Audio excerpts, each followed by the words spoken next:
So for the first subtopic, which is the basic concept of matter, the sample question we have here is that they gave us this graph which shows the cooling curve of liquid X. And the question asks us what is the physical state of substance X at 60 degrees Celsius. So when we refer back to the graph over here, this line shows that there is no decrease in temperature, which means freezing process occurs. So if we say freezing, we directly know that the change of phase is from liquid to solid.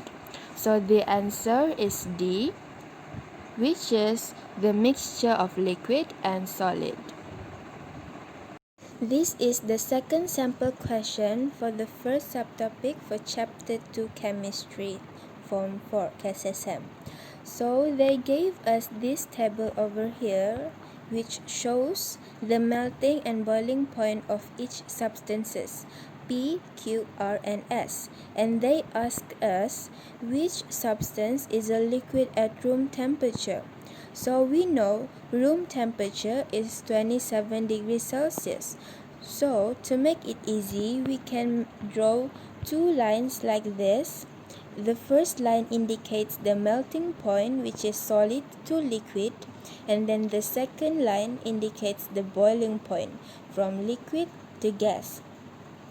So from this table, to know which substance is liquid at room temperature, we must determine which substance has the melting point lower than 27 degrees Celsius but has a boiling point higher than 27 degrees Celsius. So automatically the substance which has the melting point lower than 27 degrees Celsius but has a higher boiling point than 27 degrees Celsius is Q and S. That is why the answer is C.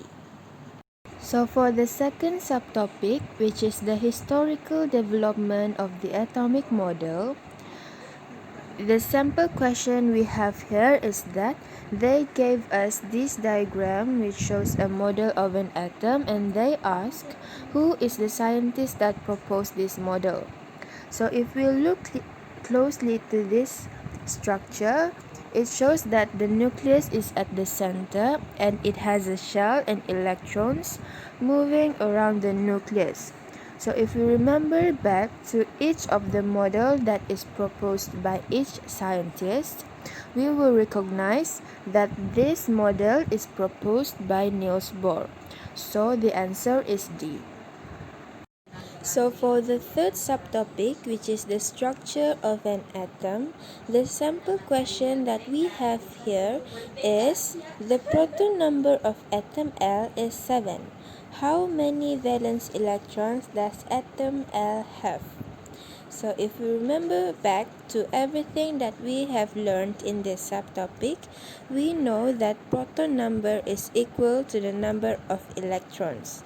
So if the proton number of an atom is 7, then the number of electrons is 7 as well.